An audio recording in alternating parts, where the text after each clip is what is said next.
Right ఇక digital exclusive లో మనం చూస్తున్నాం స్వేచ్ఛ ఆత్మహత్యకి సంబంధించి సంచలన విషయాలు ఇప్పుడు వెలుగు చూస్తున్నాయి. ఏదైతే పోలీసులకి పూర్ణచంద్ర ఇచ్చిన కన్ఫెషన్ స్టేట్మెంట్ లో కొన్ని నిజాలు వెలుగు చూస్తున్నాయి. స్వేచ్ఛని బెదిరింపులకు పాల్పడ్డట్లు కూడా పూర్ణచంద్ర అటు పోలీసుల విచారణలో భాగంగా ఒప్పుకున్నట్లు కూడా తెలుస్తుంది. పెళ్లి ప్రస్తావన తెచ్చిన ప్రతిసారి స్వేచ్ఛను బెదిరింపులకు గురి చేసినట్లు కూడా పూర్ణచంద్ర ఒప్పుకున్నాడు. దానికి రాజకీయ అండదండలున్నాయని, నన్నేం చేయలేవు నువ్వు అని చెప్పి కూడా పూర్ణచంద్ర అటు స్వేచ్ఛను బెదిరించినట్లు కూడా పోలీసుల ముందు ఒప్పుకోవడం జరిగింది. ప్రధానంగా జోగినిపల్లి సంతోష్ రావు తనకు తెలుసని, ఈ విషయాన్ని ఆయనకు నేను చెప్తాను, ఆయనకు అంతా తెలుసు, ఆయన దగ్గర నాకు సపోర్ట్ ఉందని చెప్పి కూడా స్వేచ్ఛని బెదిరింపులకు గురి చేసినట్లు కూడా పూర్ణచంద్ర ఒప్పుకున్నారు.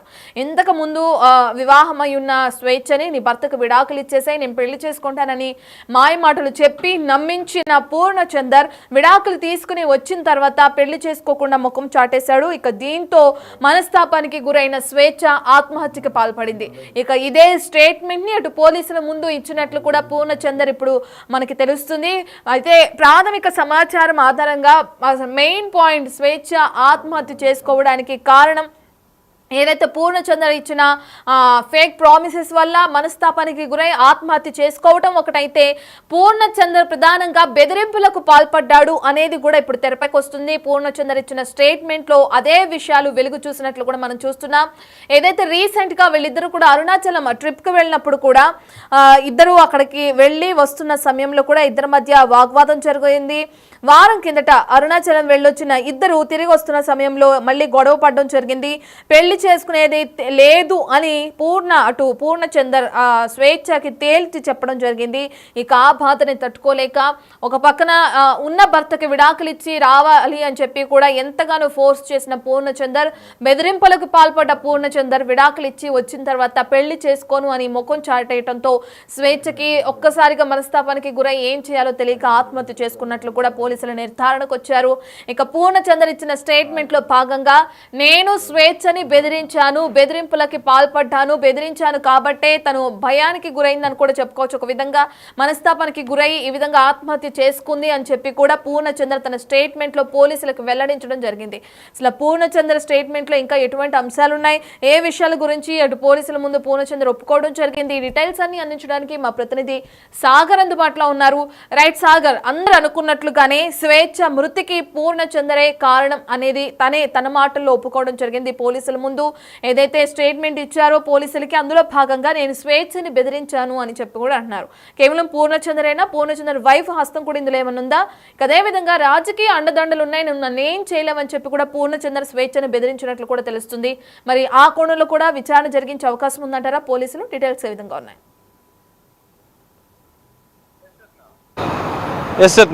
యాంకర్ స్వేచ్ఛ ఆత్మహత్య కేసులో మరికొన్ని సంచలన విషయాలు వెలుగుకు వస్తున్నాయి. కొద్దిసేపటి క్రితమే చిక్కడపల్లి పోలీసులు జడ్జి ముందు ప్రవేశపెట్టారు.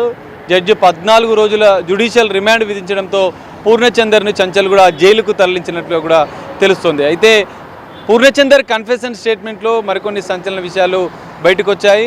అయితే మొదట స్వేచ్ఛను పెళ్లి చేసుకుంటానని నమ్మించి, ఎందుకంటే ఆయన విడుదల చేసిన లేఖలో కూడా దాదాపు 10-15 సంవత్సరాలుగా నాకు స్వేచ్ఛ పరిచయం ఉంది, ఆమెతో స్నేహం ఉందని చెప్పి కూడా పూర్ణచందర్ చెప్పాడు. అయితే మొదటి భర్తకు విడాకులు ఇస్తే మన ఇద్దరం కలిసి పెళ్లి చేసుకుందామంటూ మాయ మాటలు చెప్పి స్వేచ్ఛను నమ్మించినట్లుగా కూడా తెలుస్తోంది. అనంతరం ఆమె విడాకులు ఇచ్చిన అనంతరం కూడా పెళ్లి ప్రస్తావన తీసుకొచ్చినప్పుడల్లా వారిద్దరి మధ్య తరచూ గొడవలు జరుగుతుండే అన్న అంశాలు కూడా తెలుస్తున్నాయి. మరో విషయం, తనకు రాజకీయ అండదండలు ఉన్నాయి, నన్ను ఏం చేయలేవు అని కూడా ఇటు స్వేచ్ఛను బెదిరించినట్లుగా కూడా తెలుస్తుంది.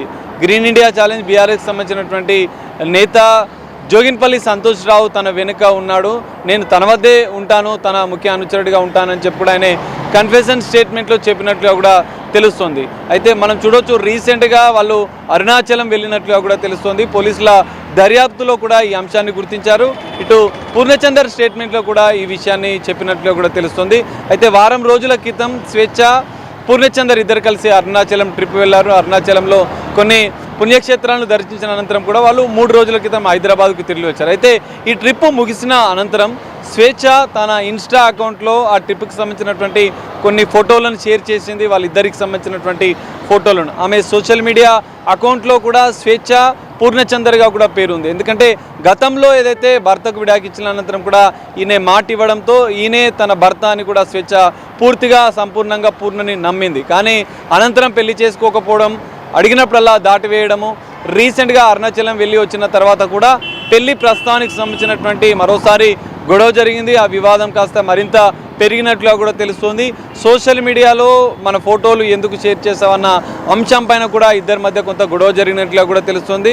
తన వెనుక ఎందుకంటే మొదట ఒక ఛానల్లో ప్రోగ్రామింగ్ విభాగంలో పనిచేసినటువంటి పూర్ణచందర్ జోయిన్పల్లి సంతోష్కు గ్రీన్ ఇండియా ఛాలెంజ్కి సంబంధించినటువంటి కార్యక్రమంలో తనతో పాటు పాల్గొనడం, అంతా రాజకీయంగా ఖానాపూర్ నియోజకవర్గంలో బీఆర్ఎస్ నాయకుడిగా కూడా ఆయన అంచెలంచెలుగా ఎదుగుతూ వచ్చాడు. అయితే మరి జోగిన్పల్లి సంతోష్రావు అండదండలు, ఇంకా మరికొంతమంది అండదండలు నాకు ఉన్నాయి, ఇక నన్ను నువ్వు ఏం చేయలేవు, నిన్ను పెళ్లి చేసుకోనని చెప్పి కూడా తాజాగా పూర్ణచందర్ కరాఖండిగా చెప్పడంతోనే తీవ్ర మనస్తాపానికి స్వేచ్ఛ గురై ఆత్మహత్య చేసుకున్నట్లుగా కూడా పోలీసుల దర్యాప్తులో తేలింది. సంచలన విషయాలు కన్ఫెషన్ స్టేట్మెంట్లో కూడా ఈ అంశాలు పూర్ణచందర్ చెప్పినట్లుగా కూడా తెలుస్తుంది. దీంతో ఆత్మహత్యకు ప్రేరేపించడం, పెళ్లి చేసుకుంటానని నమ్మించి ఆమెని మోసం చేసిన నేపథ్యంలో చిక్కడపల్లి పోలీసులు బిఎన్ఎస్ సెక్షన్ 69తో పాటుగా బిఎన్ఎస్ 108 సెక్షన్ల ప్రకారం కేసు నమోదు చేశారు.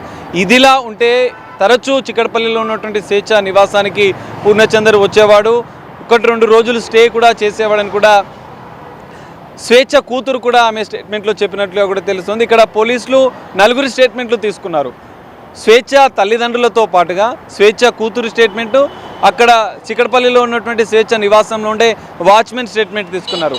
ఆత్మహత్యకు సంబంధించినటువంటి వెనుక మోసం చేసినటువంటి కేసులో పూర్ణచంద్ర ఉన్నట్లుగానే మొదట అందరూ భావించారు. కానీ మరో సంచలన విషయాన్ని కూతురు స్టేట్మెంట్లో బయటపడింది. తనను ఇంటికి వచ్చిన ప్రతిసారి అసభ్యకరంగా తను ప్రవర్తించేవాడు, అసభ్యంగా తనపైన కొంత దుర్భాషలు ఆడేవాడు, కొన్ని విషయాల పట్ల కూడా కొంత ఆమె కొన్ని అంశాలు కూడా స్వేచ్ఛ కూతురు పోలీసుల స్టేట్మెంట్లో చెప్పింది. దాని ఆధారంగా పోలీసులు ఫోక్సో కేసు 2 ఎఫ్ఐఆర్లు నమోదు చేశారు.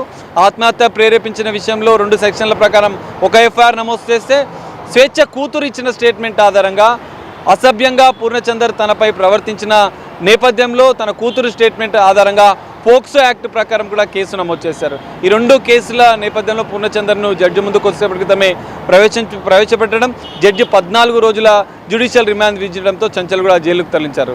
ఇదిలా ఉంటే ఆయన లేఖలో మనం ఒకసారి పరిశీలిస్తే ఎక్కడ కూడా ఒక పాశ్చాత్తాపం లేకుండా స్వేచ్ఛ తల్లిదండ్రులపైన ఆరోపణలు చేస్తున్నట్లుగా కూడా మనకు లేఖ ద్వారా అర్థమైంది. తండ్రి స్థానంలో ఉంటాను అంటూ కూడా స్వేచ్ఛ కూతురు పైన చెప్పారు. కానీ స్వేచ్ఛ కూతురు తన స్టేట్మెంట్లో మరికొన్ని విషయాలు చెప్పింది. ఎందుకంటే తల్లి దగ్గరికి అంటే తన తల్లిని తన తల్లి ప్రేమను దూరం చేయడంతో పాటుగా ఇంటికి వచ్చినప్పుడు కూడా తనతో సరిగా ఉండేవాడు కాదు. అసలు తను వస్తేనే నాకు కొంత భయంగా ఉండేది.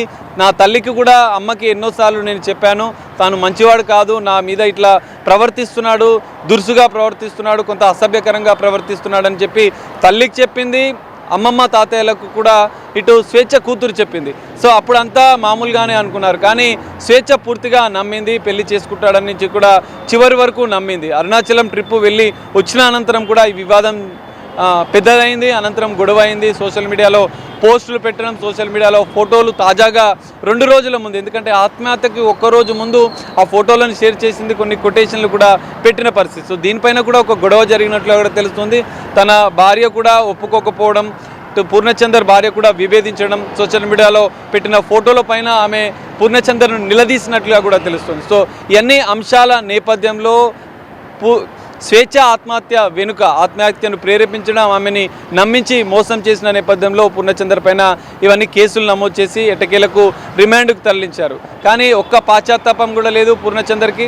స్వేచ్ఛతో 5 సంవత్సరాలుగా 15 సంవత్సరాలుగా స్నేహం ఉందన్న పూర్ణచందర్ తన లేఖలో ఎక్కడా కూడా కొంత బాధను కూడా వ్యక్తం చేయని పరిస్థితి. స్వేచ్ఛ అనేక సంవత్సరాలుగా నమ్ముతూ వస్తుంది, తనతో రిలేషన్లో ఉంటూ చివరిగా తనను పెళ్లి చేసుకుంటాడని నమ్మింది. కానీ ఆయన రాజకీయ అండదండలతో, ఎందుకంటే ఒక ప్రోగ్రామర్ స్థాయిలో నుంచి ఆయన రాజకీయంగా ఒక్కొక్క అడుగు ముందుకు వేస్తూ ఆయన ఒక రాజకీయ నేతగా ఎదిగాను, నా వెనుక ఎంతోమంది రాజకీయ నేతల అండ నాకుంది, ఇక నన్ను నువ్వు ఏం చేయలేవు స్వేచ్ఛ, ఇక నువ్వు నాతో ఉండాలన్న ఉద్దేశాన్ని కూడా మర్చిపో అని ఆమె పూర్ణచందర్ స్వేచ్ఛకు తేల్చి చెప్పినట్లు తెలుస్తుంది.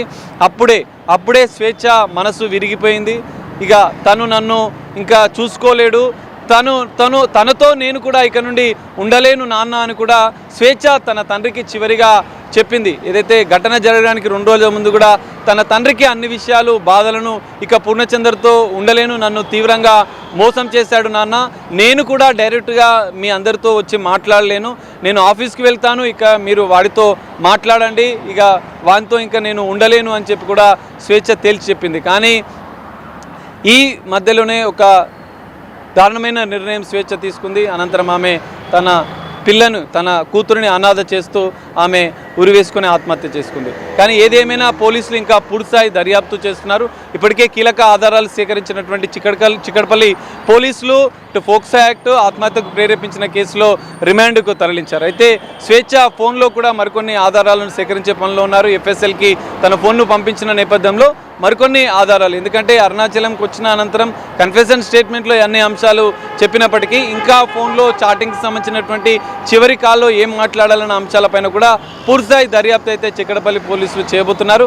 ఏదేమైనా స్వేచ్ఛ మరణం జర్నలిస్టు యావత్తు లోకాన్ని కొంత బాధను మిగిల్చింది. యావత్తు వాళ్ళ తల్లిదండ్రులకు తీవ్రని విషాదాన్ని మిగిల్చింది. ఎంతో ధైర్యశాలిగా జర్నలిస్టుగానే కాక సామాజిక చైతన్యంతో ఉన్న ఒక జర్నలిస్టు, మహిళా జర్నలిస్టు ఉన్న ఫలంగా మధ్యలోనే అందరిని వదిలేసి వెళ్ళిపోవడం ఎంతో బాధాకరం అంటూ కూడా తెలుస్తుంది. సో పోలీసుల దర్యాప్తులో ఇంకా మరిన్ని అంశాలు కూడా తెలుస్తాయి. రిమాండ్ రిపోర్ట్లో కూడా ఇంకా ఏ అంశాలు ఉన్నాయనేది కూడా మనం చూడాల్సిన పరిస్థితి కనిపిస్తుంది. రత్న.